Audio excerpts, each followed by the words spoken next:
안녕하세요. 깔루아 조지입니다. 제가 오늘은요, 영어 교육 중에서도 흘려듣기에 대한 이야기를 해드릴까 합니다. 여러분, 흘려듣기 하고 계시나요? 흘려듣기가 뭔지 모르신다고요? 뭐 그럴 수도 있죠. 아직 영어 교육을 본격적으로 시작하지 않았다면 흘려듣기 이것은 무엇인가 라고 고민을 해볼 수도 있겠죠. 흘려듣기는요, 말 그대로 정말 한 귀로 듣고 이렇게 다른 귀로 흘려버린다 라고 해서 흘려듣기라고 하는 것 같아요. 그만큼 영어 소리 환경을 만들어주고 자연스럽게 소리에 노출을 해주고자 하는 것을 의미하는 것 같습니다. 자, 그런데요, 영어 교육에서 흘려듣기는 필수일까요? 필수는 아니라고 볼 수 있죠. 사실 흘려듣기 하지 않아도 영어 공부는 할 수 있어요. 그런데 유아와 초등 아이들에게는요, 이 흘려듣기 방식을 선택했을 때 조금 더 아이들이 영어가 생각보다 어렵지 않아요. 그리고 영어를 자연스럽게 배울 수 있다는 그런 자신감을 얻게 해줄 수 있는 그런 힘이 될 수도 있다는 거 제가 조금 알려드리고 싶네요. 우리 보통 보면요. 그냥 흘려듣기 생각하면은 그냥 엄마를 기준으로 보통 보시는 것 같아요. 예를 들어서 영어 동화책 하나를 CD를 틀어놓는 거죠. 틀어놓고 봤을 때 소리를 쭉 들어요. 근데 엄마인 나는 저게 뭔 말인지 하나도 모르겠거든요. 그러면서도 계속 의심하는 거야. 내 아이도 저 얘기를 모르겠지? 그러면 내가 저거를 가지고 뭐 한국말로 해석을 해줘야 되는가? 아니면은 그림으로 다 설명을 해야 될까라고 고민을 할 수도 있어요. 자, 그런데요. 흘려듣기는 정말 말 그대로 그냥 흘려버리는 거예요. 그렇기 때문에 그것에 대해서 어머니를 기준으로 내 귀에 들리지 않는다고 해서 내 아이도 못 들을 것 같다는 그런 생각은 안 하시는 게 좋을 것 같아요. 내 아이들은요, 우리 성인과는 좀 다릅니다. 어떻게 다를까요? 언어 습득 장치라는 것이 있어요. 그렇기 때문에 우리 아이들은 지금 언어를 배우는 어떤 오감이 쫙 열려있는 상태라고 할까요? 받아들이는 자체가 굉장히 달라요. 우리보다는요, 조금 더 예민한 귀를 가지고 있다고 보실 수 있을 것 같아요. 그래서 저는요, 유아 영어 교육, 초등 영어 교육에서요, 흘려듣기는 빠짐없이 매일 진행했으면 좋겠다라는 생각이 듭니다. 특히 유아 경우에는요, 저는 흘려듣기를 꼭 빼먹지 말라고 얘기하고 싶어요. 자, 그러면 흘려듣기를 어떻게 하면 조금 더 효과적으로 할 수 있을까요? 흘려듣기 할 때요, 어머니들은 이제 오디오 소리를 많이 들려주려고 하세요. 그러니까 집에 있는 CD 중에서 아무거나 그냥 영어를 막 꺼내서 뭘 들려주지? 그냥 영어면 되겠지? 하고 이렇게 틀어주는 경우가 있거든요. 근데 이렇게 중구난방식으로 아무렇게나 틀어줘 버리면요, 어떻게 보면 효과가 조금 떨어질 수 있지 않을까 생각이 듭니다. 그래서 어떤 것들을 흘려듣기 하면 좋은지 제가 알려드릴게요. 자, 첫 번째는요, 어머니께서 평소에 아이에게 자주 읽어주셨던 그런 그림책들을 스토리텔링 하는 거라든지 아니면 그 그림책을 읽어주는 것이라든지 그런 오디오 CD를 들려주는 것이 저는 좋다는 생각이 들어요. 아이들이 그러면 이게 무슨 말인지 모르는데 막 듣는 게 아니라 듣다 보니까 이거 어디서 많이 들어본 건데? 이거 엄마가 무슨 그림책에서 얘기해줬던 건데? 하면서 그 그림책의 내용을 떠올릴 수가 있거든요. 그게 제가 보기에는 가장 큰 효과일 것 같고요. 자, 그 다음에 영어 노래. 영어 노래도 저는 되게 좋을 것 같아요. 특히 라임이 있는 영어. 대표적인 것이 무엇이 있죠? 바로 마더구스죠. 아이들이 익숙한 익숙한 그 다음에 패턴 이런 것들 통해서 나 이거 어디서 들어봤는데 그쵸? 그러니까 뭐 바바 black sheep 하면서 뭐 have you any 하고 얘기하잖아요. 그러니까 그 들으면서 나도 모르게 자연스럽게 따라하면서 그 문장의 패턴을 알게 되는 그런 현상이 나타난다는 것이죠. 가장 효과적인 흘려듣기는요, 바로 DVD를 시청하는 겁니다. 즉 영상물을 시청하시라는 얘기예요. 그게 가장 좋은 흘려듣기라고 볼 수 있는데요. 이유는 뭘까요? 소리만 들었을 때보다는요, 이 영상물을 접했을 때는 그 상황에 대한 맥락을 아이들이 이해하기가 굉장히 쉽다는 거예요. 예를 들어서 그냥 소리만으로 들었을 때 It's a very cold day 하고 들었어요. Look, it is snowing 하고 했단 말이에요. 그럼 아이가 지금 현재 나는 cold라는 말도 모르고 snow라는 말도 잘 몰라요. 근데 이렇게 소리만 들었을 때는 이게 무슨 말인가? 좀 듣기 쉬운 거는 따라할 수는 있겠죠. 근데 무슨 말인지는 모르잖아요. 근데 이게 만약에 영상에서 나오는 장면이라고 생각하세요. 그럼 어떤 주인공이 이야기를 하겠죠. It is very cold day 하겠죠. 그럼 뭔가 춥다는 표현을 한단 말이죠. 그 다음에 look, 밖을 본단 말이에요. It's snowing 하면은 밖에 눈 내리는 모습이 아마 그 장면에 나올 거예요. 그럼 아이들은 자연스럽게 그 안에서 추위에 떨고 있는 그 모습이 뭐 cold라고 표현했었고, 그 다음에 뭔가 밖을 봤을 때 look 했을 때 뭔가 보라는 의미인가? 그 다음에 it's snowing 했을 때 밖에 눈이 내리는 모습이 나오는 거예요. 그럼 자연스럽게 이 화면과 이 장면과 소리를 일치를 시키게 되겠죠. 그래서 조금 더 흘려듣기를 할 때 잘 되는 게 아닐까라는 생각이 듭니다. 저도요, 저희 딸을요, 흘려듣기를 통해서 듣기 실력이 많이 향상했다고 느끼고 있는 사람 중에 하나예요. 제가 얼마 전에요, 저희 딸과 이야기를 해봤어요. 우리가 어렸을 때부터 영어 영상물, 그러니까 영어 DVD를 많이 봤는데 도움이 많이 된 것 같아? 라고 물어봤죠. 뭐라고 하신지 아세요? 최고!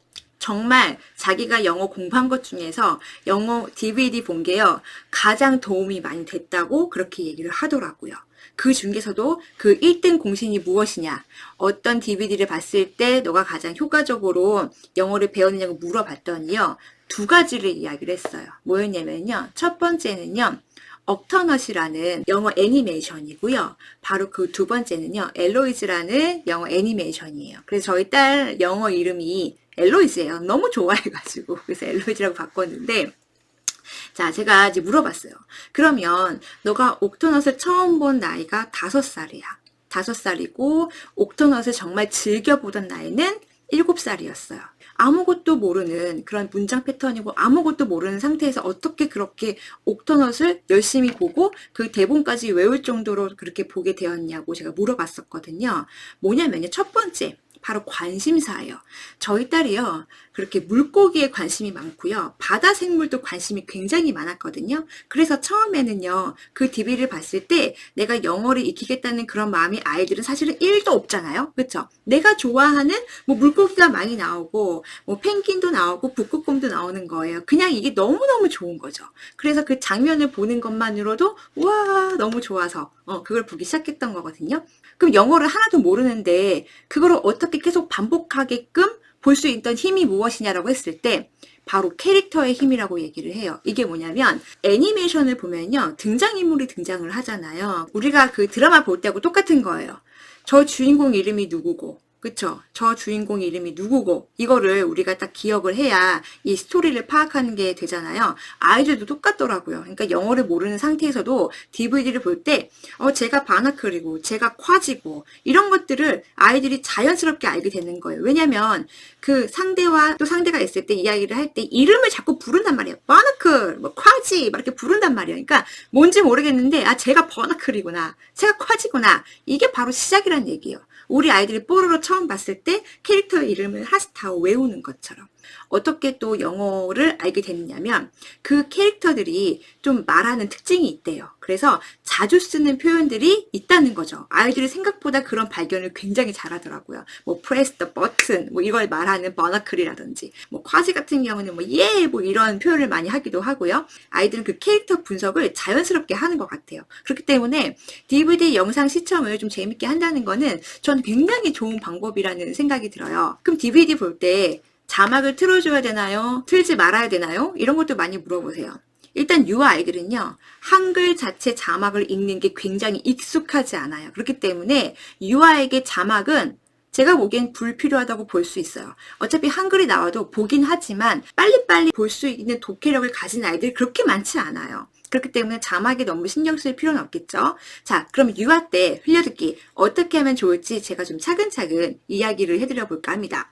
자, 먼저 36개월 이전 아이들은요, 어때요? 어머니들, 영상 노출은 굉장히 꺼려지시지 않나요? 저도 그랬거든요.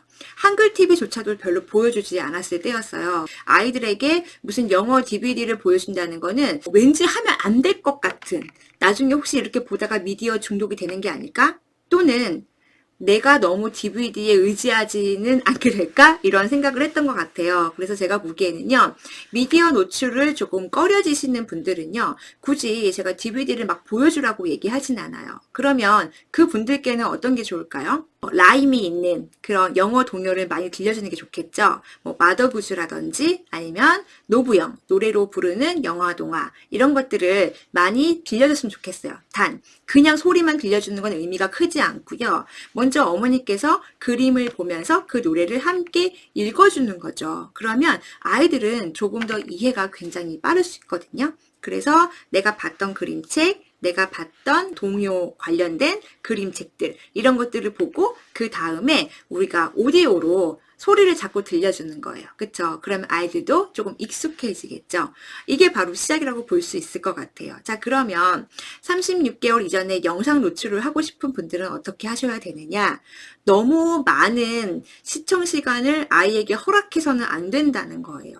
보통 한 편에 뭐 12분에서 17분 사이가 되는 영상들이 많거든요. 그래서 저는 가급적 짧은 것들을 보여주셔도 굉장히 좋겠다는 생각이 들어요. 정말 짧은 건 뭐 5분짜리도 많더라고요. 유튜브에. 그래서 그런 것도 괜찮고 보통은 한 12분 정도짜리가 저는 제일 많다고 생각이 드는데 튼튼 영어나 뭐 잉글리시 에그에 나오는 그런 DVD 내용들이 보통 15분 안팎이더라고요. 그래서 그런 에피소드 하나 정도는 보여줘도 좋지 않을까 합니다. 자, 그러면 36개월에서 한 48개월 되는 아이들은 어떻게 하면 좋을까요? 저는요, 이 친구들에게 막 1시간씩 하라고 절대 얘기하지 않아요. 이렇게 에피소드가 하나에 15분짜리라고 한다면, 뭐, 오전에 에피소드 하나, 오후에 에피소드 하나, 이런 식으로 보여줘도 좋겠다는 생각이 들거든요. 그리고 이제 아이들이 이제 48개월 이후가 되면 조금 컨트롤이 되는 나이가 됩니다. 그래서 이때는 소리도 많이 듣고 그 다음에 영상도 조금 보여주고 그러니까 그 시간을 적절히 배분하는 것이 필요하지 않을까 해요. 전 사실은요 저희 첫째 아이에게 7살 때까지요 한글로 된 영상을 보여주지 않았어요. 왜냐면요 가급적 영상 노출을 최소화하고 싶었고 그 영상 노출한 시간은 보통 영어로 많이 보여줬기 때문에 저희 아이가 학교 가기 전까지요. 저희 집 TV에서 영어만 나오는 줄 알았대요. 그러니까 어린이 프로는 다 영어만 나오는 줄 알았대요. DVD나 CD를 통해서 거의 보여줬기 때문에 저희 아이는 항상 영어만 들었던 것 같아요. 7세가 되었을 때는요. 아침에 30분, 오후에 30분 이렇게 나눠서 영어를 하루에 1시간 정도를 DVD에 노출을 시켰던 것 같아요.